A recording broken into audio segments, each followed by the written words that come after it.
प्रिय छात्रों, कल अपन ने पर्सनैलिटी डेवलपमेंट पार्ट 1 में ये डिस्कशन किया था कि पर्सनैलिटी कैसी होनी चाहिए, पर्सनैलिटी में क्या क्या पॉइंट्स हमने कंसिडर करने चाहिए। जैसे हेल्थ है, आपका कॉन्फिडेंस है, कई चीज़ों के बारे में हमने कल उस पार्ट 1 में डिस्कस किया। आज पार्ट 2 में जो अपन डिस्कशन करने जा रहे हैं उसके डिटेल डिस्क्रिप्शन में आपको बताऊंगा कि हेल्थ के साथ साथ पर्सनल डेवलपमेंट में और क्या क्या चीज़ें होनी चाहिए, जिससे कि हम किसी भी अपने आप को इंटरव्यू या कोई साक्षात्कार में या दूसरे के सामने कैसे रिप्रेजेंट करें, उसके बारे में डिटेल बताऊंगा। तो today I am going to tell. तो first, stop worrying and start living. चिंता करना हमें छोड़ देनी चाहिए और जीना सीखना चाहिए। अगर हम किसी भी प्रॉब्लम के बारे में चिंता करेंगे तो अपने आप का डिके करेंगे। तो पहले अपने आप को स्टार्ट लिविंग, अपने आप को जीना सीखना चाहिए। हम कैसे जीना? Don't stew about the future. Future के बारे में मत सोचो, just live a each day until bed time, यानी प्रत्येक दिन ऐसे सोने तक ऐसे जो एक जीवंत जीवन जीना चाहिए। अगर हम चिंता ही करेंगे तो हम जी नहीं पाएंगे, अपना प्रोग्रेस नहीं पाएंगे, अपने जॉब अपॉर्चुनिटी नहीं खो पाएंगे। इसलिए हमें इस तरह जीना चाहिए कि जब तक हम मन में सुन जाए, हमें एक खुश मिजाज आदमी की तरह जीना चाहिए और एक पॉजिटिव एटीट्यूड में जीना चाहिए। आस्क योरसेल्फ, अपने आप से पूछो, व्हाट इज द वर्स्ट, सबसे बुरा क्या है, दैट कैन पॉसिबली, जो हो सकता है। यानी अपने आप से पूछो कि सबसे बुरा क्या हो सकता है, घटित हो सकता है, हैपन। तो ask yourself what is the worst that possibly happen, यानी कि अपने आप से ये पूछो कि सबसे बुरा क्या हो सकता है। If I can solve my problem, अगर हो सकता है क्या इस प्रॉब्लम को मैं सोल्व कर सकता हूँ, फिर चिंता किस बात की, फिर चिंता नहीं करनी चाहिए। Prepare your self mentally to accept the worst, और अपने आप को ऐसा तैयार करो कि बुरा से बुरा क्या हो सकता है, इफ नेसेसरी, अगर संभव हो तो। Then calmly try to improve upon the worst, और आपने जो सबसे बुरा हो गया उसको हम कैसे इम्प्रूव कर सकते हैं, which you have already mentally agree to accept. जो सबसे बुरा हो गया है उसको मेंटली हम प्रिपेयर हो गए हैं कि उसको कैसे हम ठीक करें। Stop worrying and start living, यानी कि जीना चिंता करना छोड़ दो, जीना स्टार्ट करो। इफ़ ये प्रॉब्लम कैन बी सोल्व, अगर कोई समस्या है उसको हम सोल्व कर सकते हैं तो फिर चिंता किस बात की।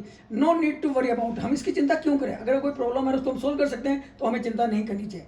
इफ़ ये problem can not be solve, what is the use of worrying. यदि कोई प्रॉब्लम है जिसका हम सोल्यूशन नहीं ढूंढ पा रहे हैं तो हमें उसे चिंता करने से कोई फायदा भी नहीं है। तो इसलिए हमें जीना चाहिए। टेक्निक्स इन एनालाइजिंग वरी, जो हमारी चिंता का जो टेक्निक्स है उसको हम कैसे एनालाइज करें, कैसे उसका एनालाइज करें। तो गेट द फैक्ट्स, सबसे पहले हम तथ्य जानें।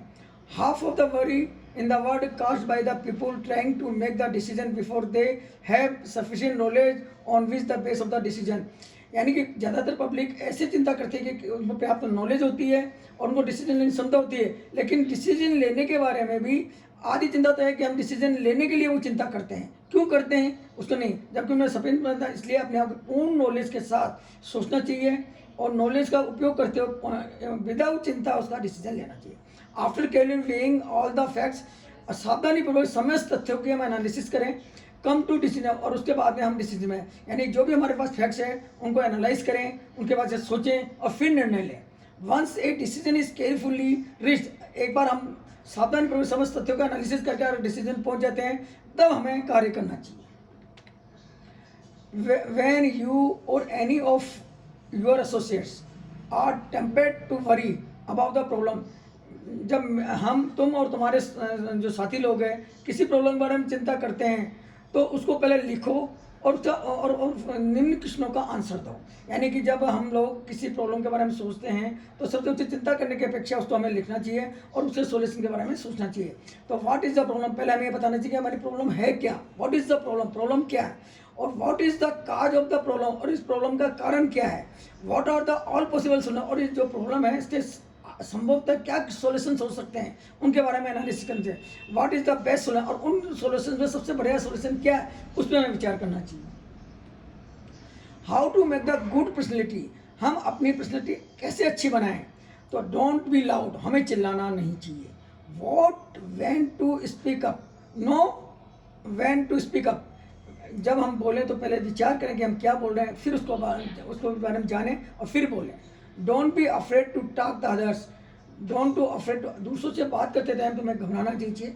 तुम्हें दूसरे से व्यक्ति जो भी तुम्हारे पास आया है जिससे तुम डिस्कशन कर रहे हो या कोई इंटरव्यू दे रहे हो तो पहले उसको घबराना नहीं चाहिए, कॉन्फिडेंस के साथ एनालिसिस करो उसकी बात का और फिर जवाब दो।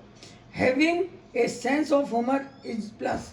आप में सेंस ऑफ ह्यूमर आपके लिए बहुत प्लस पॉइंट होगा, यानी आप में सेंस ऑफ ह्यूमर है तो आपके लिए बात करने में और आसान है। Remember personality does not mean that you should have look, यानी remember personality does not mean that you look that you should have looks. Personality का मतलब ये नहीं है कि तुम कैसे दिखते हो, पर्सनल मतलब है कि तुम अपने आप को दूसरे के सामने कैसे प्रेजेंट करते हो जिससे लोग तुमसे प्रभावित हो।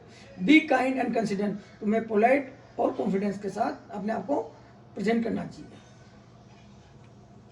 Tips, keep a smart head and keep, यानी तुम्हें बहुत ही अच्छा यानी एक्टिव माइंड होना चाहिए और ठंडे दिमाग से उसको रिएक्ट करना चाहिए।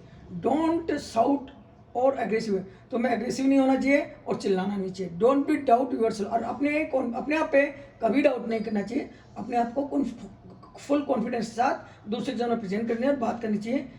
बी एग्जीक्यूटिव इन एड्रेस, और ड्रेस सेंस आपका एग्जीक्यूटिव लाइक होना चाहिए। Create your oven personal style, और अपनी खुद की पर्सनल स्टाइल डेवलप करनी चाहिए। डोंट कॉपी एनीवन, दूसरे की नकल नहीं करनी चाहिए। Winner are never disheartened with difficulties and lead by examples in what they do with focus and confidence।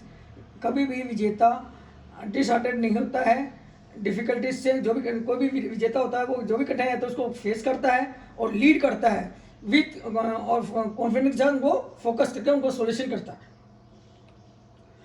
How winners are different from losers, यानी जो विजेता होता है वो लूजर से कैसे अलग होता है। तो उसके लिए सबसे पहला पॉइंट है हार्ड वर्क एंड कंसिस्टेंसी, यानी एकाग्रचित होकर हार्ड वर्क करता है वो। नेवर गिव अप एटीट्यूड, और कभी भी अपने एटीट्यूड को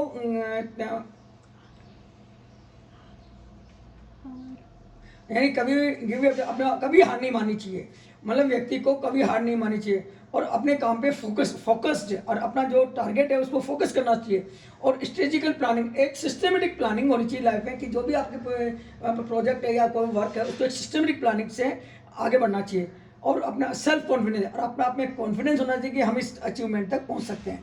और टाइम मैनेजमेंट लाइफ का एक बहुत इंपॉर्टेंट प्रोजेक्ट। जो भी सक्सेसफुल लोग होते हैं या जो भी विनर्स होते हैं उनका टाइम मैनेजमेंट एक बहुत इंपॉर्टेंट पार्ट लाइफ का होता है अपनी प्रोग्रेस के लिए। तो अपने टाइम को एक सिस्टमेटिक वे से टाइम मैनेज करके प्रॉब्लम तक पहुंचना चाहिए। और आदमी को प्रैक्टिकल होना चाहिए। अगर आदमी प्रैक्टिकल नहीं है, क्योंकि कोई भी प्रॉब्लम है तो अगर आप प्रैक्टिकल लेंगे तो आप कभी भी जीवन में सफलता नहीं है। प्रैक्टिकल होगे तो आपके प्रॉब्लम मिलजुल के निकाल लोगे। और आपकी जो पॉजिटिव थिंकिंग, आपकी जो थिंकिंग है वो पॉजिटिव होनी चाहिए। यानी किसी भी प्रॉब्लम अगर आप पॉजिटिव थिंकिंग होगी तो आप कभी भी निराश नहीं होंगे, अपने टारगेट को अचीव कर लेंगे। अब एक सक्सेसफुल या कोई भी विजेता को अपने टारगेट पे पाने के लिए या कोई इंटरव्यू देने के लिए आपको अचीवमेंट लेने के लिए ये चीज़ें होनी चाहिए। ट्रिम्ड हेयर कट, यानी कि आदमी एक सिस्टम सोबर तरीके से उसके बाल कटे होने चाहिए, क्लीन शेव होना चाहिए और वार्म स्माइल, यानी कि मुस्कान होनी चाहिए, स्माइल होनी चाहिए जो कि अच्छी फीलिंग हो। फील ऑफ ए कॉन्फिडेंस, अरे पूर्ण आत्मविश्वास होना चाहिए उसमें। यानी कि जैसे कि फोटो में दिखाया गया कि इस व्यक्ति में कितना एक आत्मविश्वास हाथ मिला रहा है। फॉर्मल ड्रेस, और आपकी एक ड्रेस फॉर्मल होनी चाहिए, यानी भड़काऊ ड्रेस नहीं होनी चाहिए, सोबर लेनी चाहिए, चाहे वो साफ़ सुथरी ड्रेस होनी चाहिए या जिससे कि आपको लोगों को लुकिंग अच्छी लगे। फ्रेम हैंड, और उससे अच्छे से हाथ मिलाना चाहिए सभ्यता के। और करेक्ट बॉडी पोस्चर, आपका बॉडी का जो पोस्चर है जैसे कि इस डायग्राम में दिखाया गया है कि आपका पोस्चर बिल्कुल सही होना चाहिए। Thank you.